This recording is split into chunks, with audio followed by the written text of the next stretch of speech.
This is Ultimate Soccer with Soccer Steve. Okay, as you see, the thumbnail tells you what the story is, so does the title, really. But on this one, it's exactly where we're going. We're going to clear up the fog between the CSA, CSB, and the soccer national teams, Canada's soccer women, Canada's soccer's men teams. We're going to try and clear up some of that fog. But before we get into this, there's a video that I released 8 months ago, before the World Cup, the 2022 World Cup. I want you to check that out. And the thing is, it's good because it's not long. It's only 35 seconds. But that video tells you a lot about what's going on now. We're going to explore 4 major factors. You've seen it on the pictures coming in. We'll show you another one just now as we go out. But watch the video. We'll open up with that picture of the 4 major questions that we're going to throw. And I'm going to throw you some other great stuff for you to think about as we move through too as well. So if you're here for the first time, wait till the end of it, like it. If you don't want to come back, you don't have to. We don't force you, but we do like to see that you like what you see. Please like if you're back again. You know what to do. Like the video and please share, hit the notification button and tell your mates about the channel. Anyway, watch this video. Remember, I released this 8 months ago.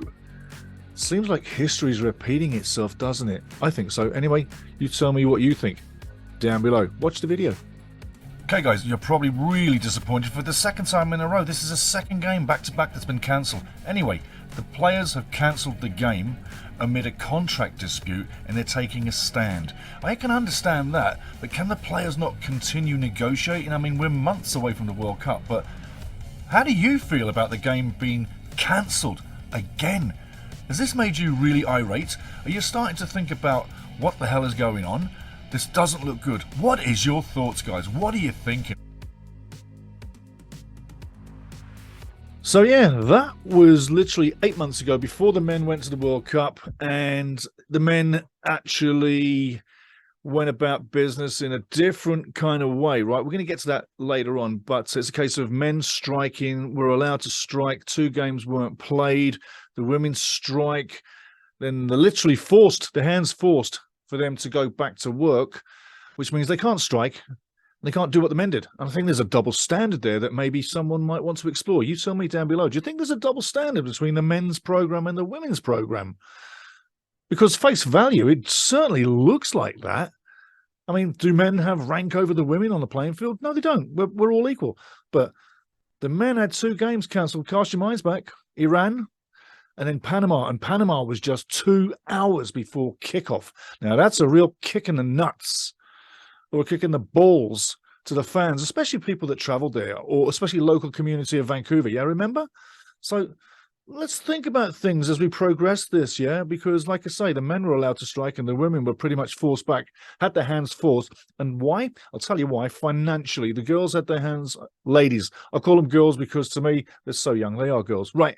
There's no disrespect. It's love. I call the women's team the girls because I love them. So anyway, they don't earn anywhere near what the men earn. That's a given. So if there was a political or a financial or a fight in court, well, the women as a group can't afford to lose dinero because they haven't got that to risk. So that's why they backed out pretty much in a lot of ways and then played. And remember the purple shirts? They put the purple shirts on, bada. But I got to say, it's been a year coming up soon, and this hasn't been fixed. Neither the men's or the women's program has been rendered or fixed like it should be. I'm asking myself why. And in a year of in between 2 World Cups, the men in 2022, the women here in 2023, and they've literally said there's going to be funding cuts. Now that's coming from CSB, yeah, Canadian Soccer Business. That's coming from them, not the association. 2 different wings, yeah, same business, 2 different wings. But they're saying no. We've got to cut your funding. So that's a multitude of different things when you break it down, but it impacts the projects and the programs. So it's not just about getting a pay raise. It's not just about LGBT rights. It's not just about lack of funding or funding cuts. It's a whole multitude of things that they're fighting for. So anyway, like I say, I would not be looking to renew that contract. And that's just the way I would go about it. Now, that contract with CSB, which you'll hear about very soon with some meaty information, That was first formulated around about April to March 2018. You'll hear about it pretty soon. But here's the first question we're going to address as we move through this. Get your coffee cup ready. You're going to love it. Question one, basically, I've covered it in certain things I've said already about the equality in pay. You'll never get equal pay between these two teams, but you're going to get an equality pay, which works for both the men's and the women's. Also, people want to know what the executives earn as well on the board of directors, etc. Who are these people? There's a link coming down below for you can see who they are. What do they earn? What is their track record? What do they do for us? So certain things like that are going to be coming through. We're going to be looking at CSB, about the CPL and others. Is there a link? Is there some kind of link there? There certainly is links there. And I think at the end of the day, that's what we're going to explore.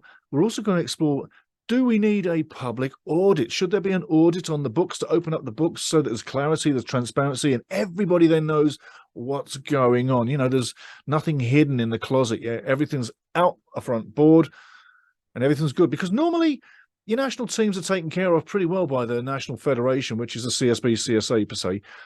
And definitely they are getting taken care of for sure.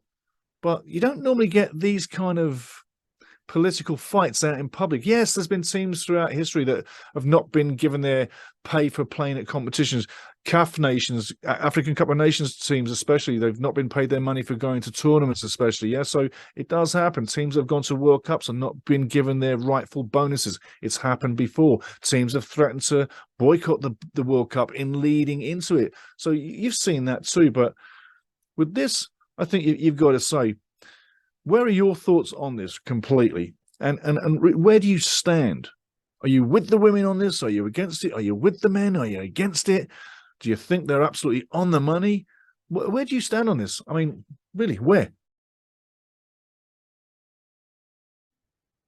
As for links and interests, well, hey, this is a long list, but the CPL announced March 28th, 2018, and it was also posted at the Canadian Soccer Association's website as well at the same time. So they were both promoting the same thing.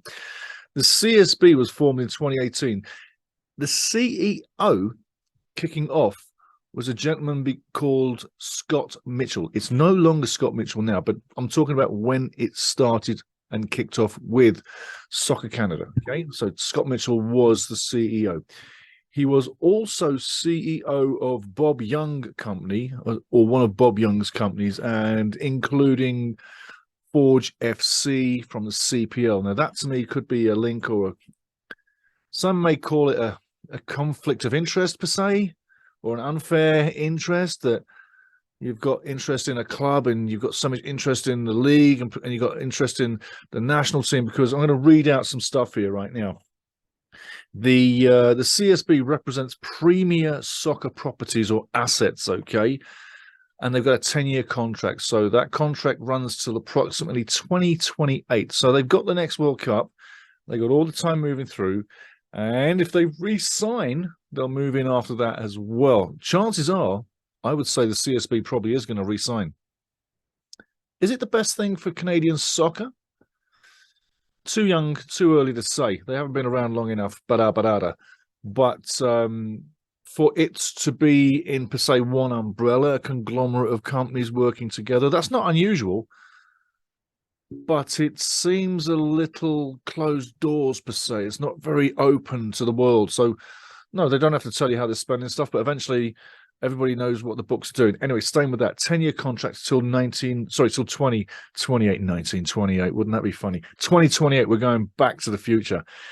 Broadcast rights for men's and women's games, per se, and any kind of broadcast rights for the men's and women's. Commercial assets of the CPL, Canadian Premier League. That's the CSB, Canadian Soccer Business, Canadian Soccer Association. They're the bosses of the soccer in Canada, and now they're in charge of the Canadian Premier League. And get this, the media assets of each club. So they're basically telling you how the sound of the club's going to be through the media, number one. Number two, they're owning the whole monopoly. So it's going to be like whatever they want, they're going to get. Whatever they want to promote, they can promote. If you've been to a CPL game, you'll know exactly what I mean. I ain't going to say no more, but you can see from that ground or any ground in the league what they're promoting at the grounds per se. So commercial assets of CPL, media assets at each club, naming rights of new stadiums, also in charge of the Canadian Championship. Well, that's not a stretch because, like, let's face it, if you look at, say, German football, they've got the league, Bundesliga, and then they've got the Schale, which is the plate, the basically the German Cup trophy. The Pokal is the trophy you lift up, and the Schale, the shield, is for the league. So there's two trophies: the shield for the league, and the cup for the German Cup. Much like in England, you have the Premier League and the FA Cup. So here in Canada, we've got the league, which is obviously Canadian Premier League, and whoever wins that's number one, numero uno, that's great. And whoever wins the playoffs, they're also a cup winner too. So two different trophies. So that CSB and CSA per se are in charge of that. That's not a stretch. That's pretty normal. Grassroots have got interests on this one because a lot of grassroots players, kids, etc., they've paid out thousands and thousands over time, and you know what? They've played the game a long time. They've paid the bills, and they're just interested to see where things are going. So there's a lot of interested viewers looking in on in. So as for the links, those are a few of the links that are coming through. One of the big links that I said at least 8 months ago when I put that short video out, only my personal feelings now. You don't have to agree. In fact, you shouldn't agree. You should just keep your own opinions and like down below. If you disagree with this right now or what I just said about CSB, down below. Now, if you disagree with what I say now, what I say right now, hit the comments, because I'm talking about one Mr. Mark Noonan. I got nothing against Mark Noonan. I've met Mark Noonan, spoken to him face to face. Very nice guy, wonderfully polite gentleman, and he's obviously very well adept at what he does. He can do his job. He knows what he's talking about, and it is his field. So if someone can get success in promoting and growing the product in Canada, he's probably one guy that can probably go so far, but he can't do it all on his own, let me tell you. And as he'll find, and as they're finding, helping hands are very few when you're trying to promote something, and the dollars are few too as well. So people don't do everything for nothing all the time. But as for a conflict of interest, Mark Noonan, links, etc., things that don't sit right within question two, this is one that maybe you should think about. It's not necessarily a bad thing, but it's definitely something that some people might say is a conflict of interest. To the point, Mark Noonan is the commissioner of the Canadian Premier League, right? Great, no problem. But he's also CEO, CSB. So he's got his hand in both companies as far as I'm concerned.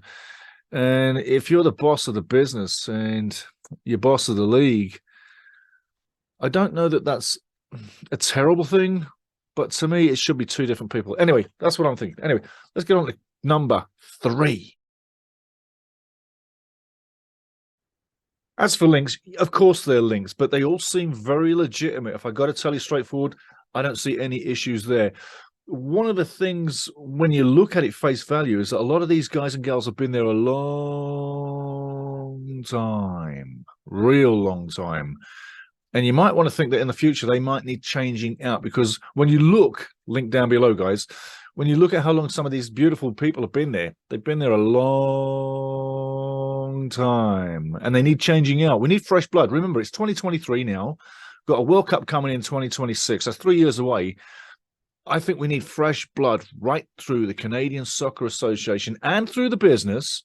Get fresh faces, fresh blood, fresh names, and give everything a lift and get it ready for the new age. Make it modern.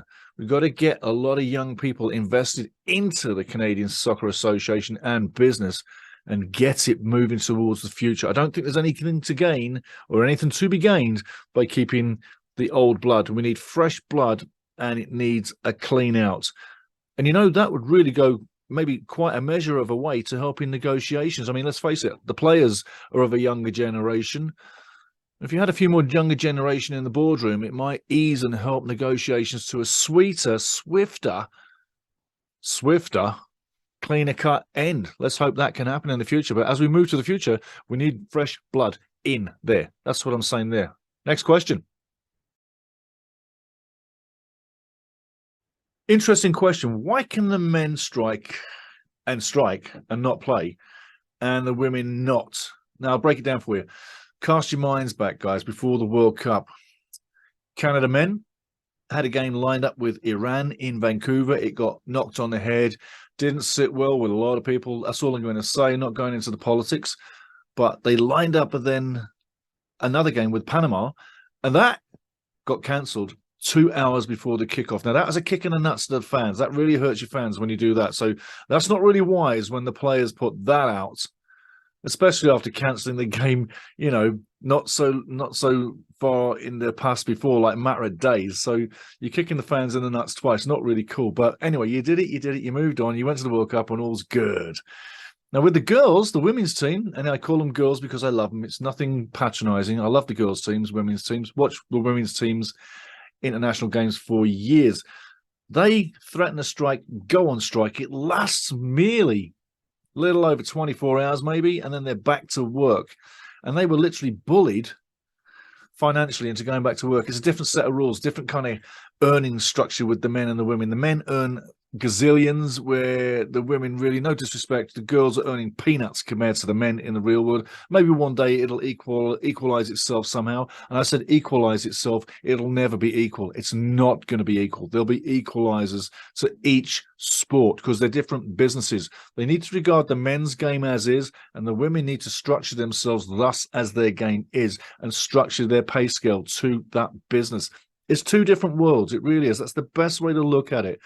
Don't look for equality in the games because they're not equal to each other. They're two different businesses. Anyway, you got to say the women couldn't strike simply because they were bullied financially, and they can't afford to go to court and pay big fines against potential soccer associations that have money that can pay those lawyers, and their players don't. So they went back to work. They did the right thing. They did the purple T-shirt demonstration, which applaud them. I think they have the right to. And they're kicking on for the World Cup. At the end of the day, question is, why was it so easy for the men to be able to strike, yet when the women strike, it wasn't quasi-allowed? It just strikes me as being very double standard, and I just don't know if anybody's focusing on that, or I'm focusing on that maybe too much. You let me know down below. Really, let me know. But am I focusing too much on the double standard between the men and the women's teams? I mean, after all, the teams are supposed to be equal, if not the finances, right? Right. Yeah. So, finishing though, what they need to do though is to put an agreement in place swiftly, ASAP, and they also need to get a player from the men's team and a player from the women's team, one player minimum each, to join the board of secretaries or the board of governors, per se, the directors board. On the directors board, on the board, there should be a player from each team always. And that player does not necessarily need to be a player playing right now. It can be a player who has played over time, has become what you would say a senior player, and one of renowned talents. So thus, moving forward, you could have someone like Atiba Hutchinson represent the men, and then another given would be Christine Sinclair representing the women, both sitting on Canada Soccer's Business Association and Business Board. That's where it needs to go. Then everybody would have fair representation. Let me know what your thoughts are with that, guys. But that's what I'm thinking with this. Those are the 4 questions that have come through. My opinion is I am always going to be with the players. I am not anti-establishment, not so ever, but I think that the players need fair representation. I think you need to be paid for what you do. Don't look for equality in anything, but do look for getting fair pay for what you do or what you bring. If you're a marketing aspect of the game and people are making money off your name like they did with Alfonso and the shirts, etc., or Jonathan David with shirts, etc., and naming rights, then yes, you have the rights to stop that happening. But as far as things are set up right now, I think you have to say they're looking to make things equal, but equality and absolute equal pay will never be a reality unless they say, here's an example idea, okay, you get $2,000 for playing for the nation every game. Bust. Cap. That's everybody. not a penny more, and we'll pay for your hotels. That would be the only way equality would happen. Possibility, but I'll tell you what, I think that's a very unlikely situation to happen, considering, like I say, what the men's world live in and what the women's world live in as a day-to-day aspect of how they live their professional lives. It's two different worlds, it's two different games, it's two different businesses. Hope you enjoyed that. Come back for more. And hey, remember, like, subscribe and like, share, and tap the notification button. And do us a favor, really do us a favor, like the video. Cheers, guys.